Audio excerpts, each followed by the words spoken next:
신앙생활이라는 것은 고민을 중단하면 안 됩니다. 늘 잘 가고 있는가? 하나님께서 붙잡으라고 하시는 것을 내가 오늘도 지금 붙잡고 있는가? 늘 고민하면서 또 하나님과의 관계가 떨어지지 않도록 늘 자기 자신을 살펴야 되죠. 말씀으로 자기를 읽고 기도로 길을 물으면서 가는 것이 신앙생활인 것입니다. 그러기 위해서는 우리가 이 본질에 대해서 늘 생각을 해야 되는데, 지난주에는 행함으로 구원을 받는 것이 아니라 오직 은혜로 믿음으로 구원을 받는 그 교리에 대해서 적용하여 설교를 했습니다. 청년부 예배 때도 동일하게 같은 주제로 말씀을 전했는데요. 설교를 들은 한 청년이 예배 후에 그 믿음과 행함에 대해서, 또 성경 어떤 면에는 행함이 있는 그 믿음에 대해서 말하고 있는데 궁금하다고 질문을 하길래 대답을 해줬어요. 그리고 참 기뻤습니다. 고민하고 있다는 것에 대해서 참 감사했습니다. 구원은 행함이 아닌 믿음으로 얻는 것이죠. 그런데 그 믿음이라는 것, 진정한 믿음이라는 것은, 그게 진짜 믿음이라면 반드시 삶에 영향을 끼칠 수밖에 없고 결국은 열매가 되어서 맺혀질 수밖에 없는 것이죠. 그런 측면에서 보면 믿음은 행함을 통해서 증명되어지죠. 행함을 통한 구원은 아닙니다만은 믿음은 삶으로 반드시 드러날 수밖에 없는 그런 속성이라는 것입니다. 그래서 예수님께서 마태복음 3장 8절에 보면은 그러므로 회개에 합당한 열매를 맺고, 예수님을 믿는다라는 첫 출발이 회개잖아요. 회개를 했으면 반드시 삶의 전환, 터닝 포인트가 되는 거예요. 세상으로 가다가 예수님 믿으면 돌아서는 그 기점, 그래서 달라진 그 무언가가 있는 것이죠. 합당한 열매를 삶을 통해서 맺혀질 수밖에 없는 것입니다. 마태복음 7장에서도 예수님이 18절부터 같이 한번 읽어보겠습니다. 시작. 좋은 나무가 나쁜 열매를 맺을 수 없고 못된 나무가 아름다운 열매를 맺을 수 없느니라. 아름다운 열매를 맺지 아니하는 나무마다 찍혀 불에 던져지느니라. 그러므로 그들의 열매로 그들을 알리라. 나더러 주여 주여 하는 자마다 다 천국에 들어갈 것이 아니요 다만 하늘에 계신 내 아버지 뜻대로 행하는 자라야 들어가리라. 그러니까 결국 나무가 좋으면 좋은 열매를 맺는 것이고요, 나무가 나쁘면 나쁜 열매를 맺는 거예요. 믿음이 진짜 믿음이 아니면 열매 자체가 선한 열매가 맺혀지지 않고, 또 선한 열매를 맺는 사람을 보면 우리가 그의 믿음이 참 귀하고 진정성 있는 믿음이구나 라는 그런 확인을 갖게 되는 것이죠. 그래서 나더러 주여 주여 하는 자마다 다 천국에 들어갈 것이 아니요 다만 하늘에 계신 내 아버지의 뜻대로 행하는 자라야 들어가리라 라고 하는 것은, 아버지의 뜻대로 행하는 어떤 율법적인 기준을 말하는 것이 아니라 진정한 믿음이 있는 자라야 들어간다 라고 하는 것이죠. 이 말씀을 통해서 우리는 우리의 믿음을 끊임없이 점검해 나가야 되는 거죠. 안심하지 말고 내 믿음이 하나님께서 원하시는 그 기준을 따르고 있는가, 붙들어야 될 것을 붙들고 있는가 라는 것을 점검하는 것입니다. 야고보서 2장 17절 말씀 보시면요, 이와 같이 행함이 없는 믿음은 그 자체가 죽은 것이라.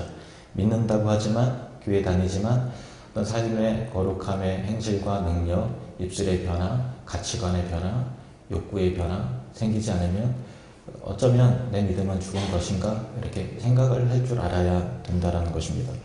야고보서 2장 22절에서 24절 말씀에도 내가 보거니와 믿음이 그의 행함과 함께 일하고 행함으로 믿음이 온전하게 되었느니라. 이에 성경에 이른 바 아브라함이 하나님을 믿으니 이것을 의로 여기셨다는 말씀이 이루어졌고 그는 하나님의 벗이라 칭함을 받았나니 이로 보건대 사람이 행함으로 의롭다 하심을 받고 믿음으로만은 아니니라. 이렇게 되어 있어요. 이것은 행함으로 구원을 받는다라는 그 의미가 아니고요, 행함에 있는 믿음이 진짜 믿음이라는 것을 강조하기 위한 그런 내용인 거예요. 그래서 행함 없는 믿음으로는 아니고 정말 진짜 믿음이라면 삶의 변화가 나타나야 된다. 가치관의 변화, 습관의 변화, 영적인 변화 반드시 나타날 수밖에 없는 것이죠.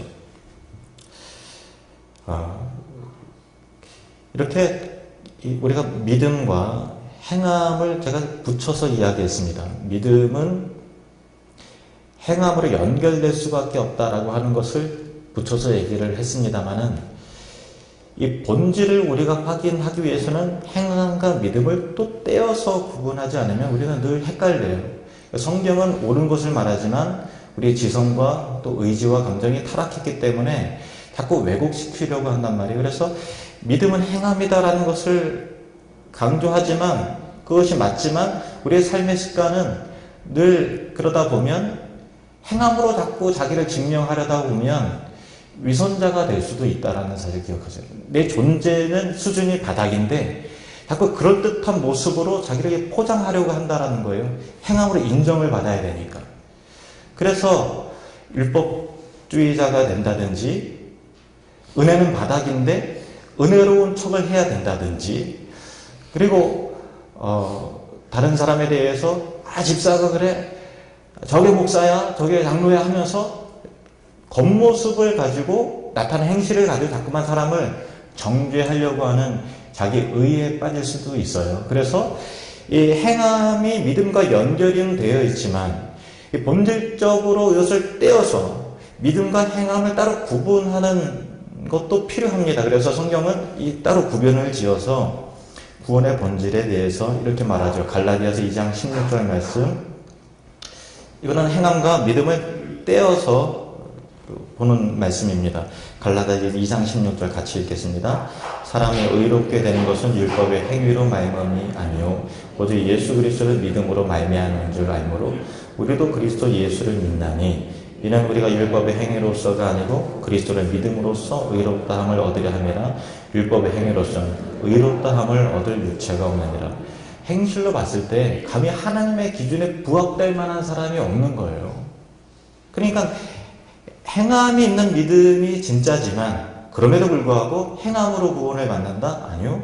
믿음으로 은혜로 구원을 받는 거예요. 그러니까 저와 여러분이 이 자리에 있을 수 있는 거예요. 믿음으로 구원을 받는다라는 것 같은 위로와 격려가 어디 있어요? 행함으로 표현돼야 되는 건 맞지만 늘 행함으로 인해서 우리는 의지가 꺾이고 좌절을 겪죠. 결단하고 변화된 줄로 알았는데 여전히 그대로의 모습을 늘 보게 되는 거예요. 오직 하나님의 은혜인 것이죠. 은혜와 믿음 그리고 행함을 붙여서도 이해해야 되고 본질을 생각할 때 따로 떼어서 생각해야 되는 그런 측면이죠. 오늘 말씀도 우리의 신앙생활을 하는 데 있어서 하나님께서 우리를 부르시고 존재로서 거룩한 자가 되게 하시는 존재의 변화 그리고 하나님의 뜻을 발견하고 하나님 일을 감당하려고 하는 어떤 그 사역과 일 그리고 교회뿐만 아니라 여러분이 어떤 직장에서 또 일터에서 또 사업 경영자로서 사장으로서 직원으로서 또 가정주부로서 아빠로서 엄마로서 또 해야 되는 여러 가지 일들이 있잖아요. 그런 일과 관련된 것을 doing이라고 하고 존재와 관련된 것을 being이라는 걸로 이렇게 구분을 합니다. 가끔 말씀을 드렸죠. being과 doing. 하나는 존재론적 됨됨이. 하나님께 기뻐하시는 사람이 되어가는 것. 성화. 하나는 doing. 비전, 사역, 일, 성취 등등. 행함과 관련된 것은 doing이고 존재와 관련된 것은 being인 것이죠. 둘이 하나입니다.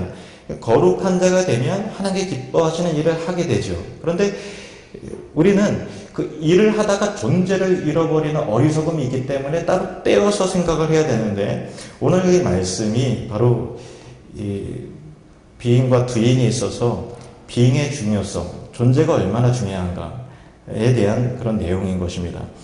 1절과 2절 말씀을 우리 다시 한번 같이 읽어보겠습니다. 시작. 여호와여, 내 마음이 교만하지 아니하고 내 눈이 오만하지 아니하오며 내가 큰 일과 감당하지 못할 놀라운 일을 하려고 힘쓰지 아니하나이다. 실로 내가 내 영혼을 고요하고 평온하게 하기를 젖된 아이가 그의 어머니 품에 있음 같게 하였나니 내 영혼이 젖된 아이와 같도다.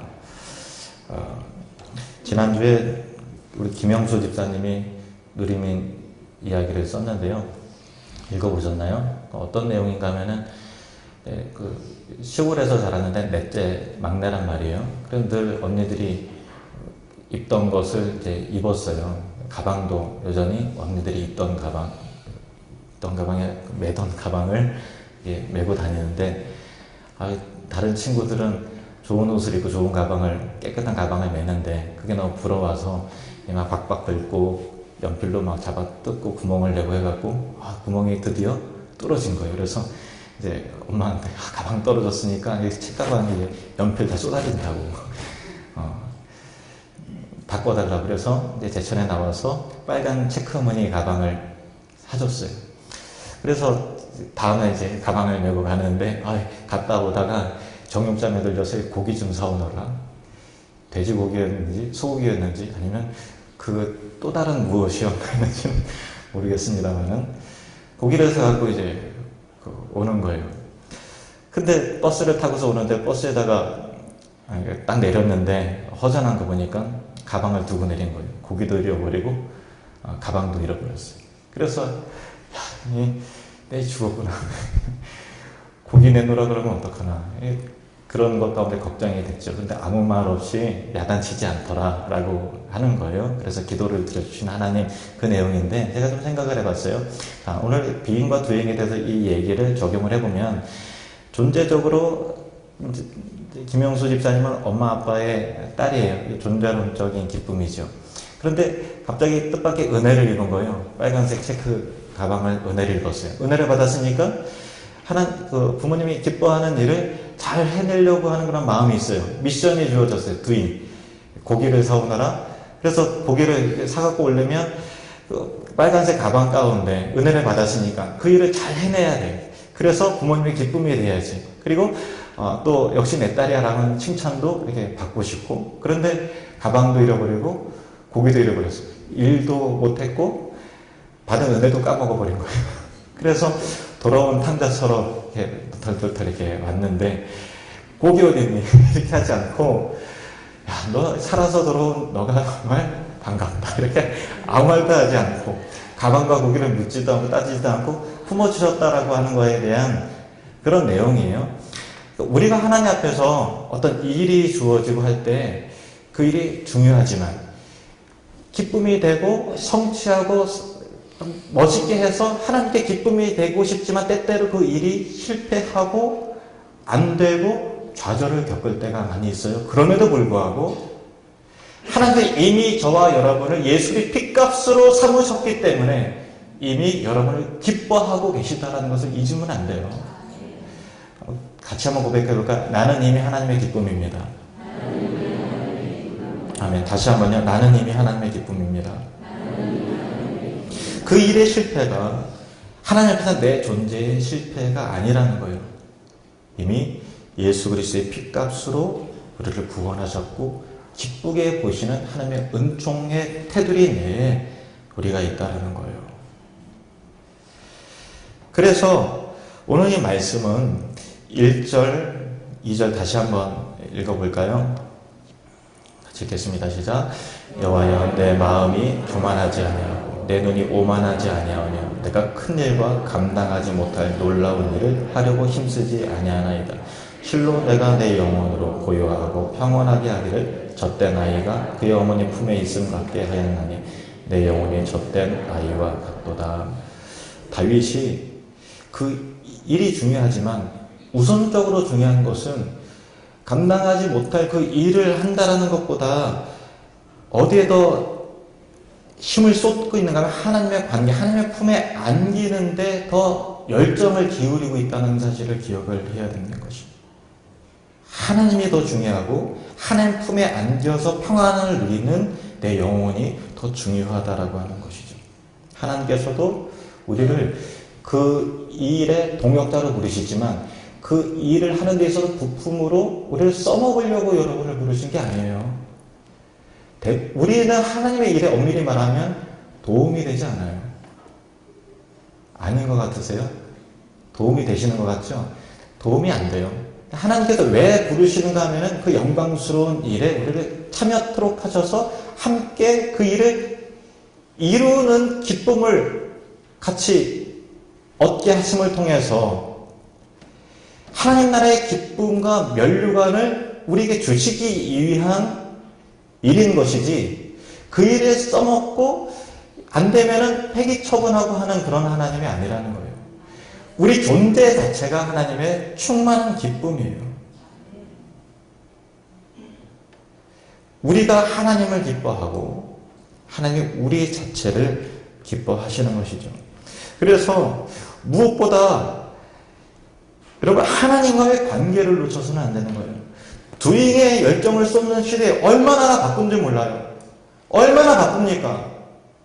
기도할 시간도 없이 바쁘고 성경 읽을 시간도 없이 바쁘죠. 내 마음에 찬양을 읊조릴 시간도 없이 바쁘잖아요. 그래서 찬양이 안 나오잖아요. 살면서 너무 바빠서, 운전하느라 너무 바빠서 그 시간 가운데 감사합니다 라는 말 한마디 할 수 없을 정도로 바쁘잖아요. 그렇게 사탄이 우리를 막 몰아가요. 근데 정말 여러분, 중요한 것은 저도 여러분도 하나님과의 관계를 놓치면 안 된다. 바쁜 틈틈이 하나님을 붙드셔야 되는 거예요. 그것이 우리에게 있어서 안식이요 평강인 것입니다. 실제로 죽음을 앞둔 사람들이, 대부분 사람들이 뭐가 후회가 되시나요? 이렇게 질문을 해보면 내가 그 일을 못해서 후회가 된다라고 하는 사람은 별로 없고, 저희 아버지처럼 가족과 여행을 못 가서 후회가 되고, 가족 사진을 못 찍어서 후회가 되고 하는 그런 거예요. 그것이 여행이라는 일이 아니고 함께 한다라는 그 시간의 개념인 거죠. 관계에 대한 아쉬움이 있는 거죠. 더 사랑했어야 됐는데, 내가 그렇게 밀어내지 말았어야 됐는데, 내가 그렇게 바쁘게 살 필요가 없었는데 라고 하는 그런 아쉬움이 있는 것이죠. 중요한 것은 일보다 관계입니다. 한번 따라해 볼까요? 정말 중요한 것은 일보다 관계입니다. 천국은 관계 속에 임합니다. 하나님과의 관계 속에 임하고요, 사람과의 관계 속에 임해요. 하나님과의 관계가 서먹해지면 천국이 느껴지지 않아요. 비록 예수를 믿어도. 사람과의 관계가 불편해지면 예수를 믿어도 마음은 지옥 같아요. 하나님과의 관계에 성공하시고 사람과의 관계에 있어서 성공하시기를 바랍니다. 그것이 천국을 누리는 삶인 것입니다. 다시 이 말씀을 보실까요? 1절, 2절 다시 한번 읽어보겠습니다. 시작. 여호와여, 내 마음이 교만하지 아니하고 내 눈이 오만하지 아니하오며 내가 큰 일과 감당하지 못한 놀라운 일을 하려고 힘쓰지 아니하이다. 실로 내가 내 영혼으로 고요하고 평안하게 하기를 젖된 아이가 그의 어머니 품에 있음 같게 하였나니 내 영혼이 젖된 아이와 같도다. 무슨 말입니까? 일하지 않겠다는 게 아니고요, 본질적인 것을 논하자라는 그런 내용입니다. 어디에 힘을 쏟는다고요? 하나님 품에 있는데 더 힘을 쏟는다는 거예요. 내가 감당하지 못할 더 큰 일을 꿈꾸고 그것을 아둥바둥 해내느라 하나님 놓치기 싫고 그 일 못한다 하더라도 나는 하나님 품에 거하고 싶습니다. 실로 내가 내 영혼으로, 자기 영혼을 위한 관리, 투자, 실로 내가 내 영혼으로 고요하고 평온하게 하기를 젖된 아이가 그의 어머니 품에 있음 같게 하였나니 내 영혼이 젖된 아이와 같도다 라고 하나님 품에 거한 어린아이의 그런 만족과 평강에 힘을, 노력을 기울이는 것이죠. 우리는 어디에 힘을 쏟습니까? doing이에요? being이에요? 대부분 doing이에요. 대부분 바쁘게 살아갑니다. 거기에 힘을 쏟습니다. 그런데 저도 마찬가지고요. 저도 일하다가 보면 설교 준비도 일이 될 수 있어요. 본질을 놓치면. 그래서 내가 은혜를 먼저 받아야 되는데 그 일로 느껴지게 되면 그게 안 되잖아요. 우리는 자꾸만 이제 하나님과의 관계보다도 그 일의 성취, 성과 뭐 그런 쪽으로 자꾸만 가요. 남자들이 특히 더하죠. 어떤 일에 있어서 어떤 그런 것이 남자들이 강합니다. 그런데 하나님께서 기뻐하시는 것은 우리 존재 자체를 더 원하세요. 하나님과 대화하는 시간, 하나님으로 인해 기뻐하고 즐거워하는 것을 하나님이 기뻐하세요. 더 거룩한 자, 하나님 기뻐하시는 사람이 되어가는 것을 훨씬 더 하나님께서 가치 있게 여기세요. 그래서 그 일 하면 좋죠. 물론 이제 고기를 잃어버리면 속상하잖아요. 일 못하면 속상한 건 당연한 거예요. 가방도 잃어버리고 고기도 잃어버렸는데 속상하죠. 그런데 중요한 것은 여러분 존재 자체가 이미 하나님의 기쁨이고 여러분이 주님 안에 있다는 것만으로 여러분은 더 이상 실패한 자가 아니에요. 그리스도의 은혜 속에 여러분이 보호를 받으신다는 것을 기억하십시오. 여러분의 인생에는 실패라는 게 없어요.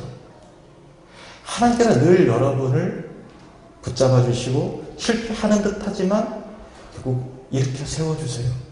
그리스도의 은혜 가운데 영화롭게 될 때까지, 성화가 될 때까지, 그 수준이 될 때까지 하나님께 여러분을 그렇게 실패의 자리에 내버려 두지 않으시는 분이시다라는 것을 기억하시고 하나님의 은총을 기뻐하시기를 바랍니다.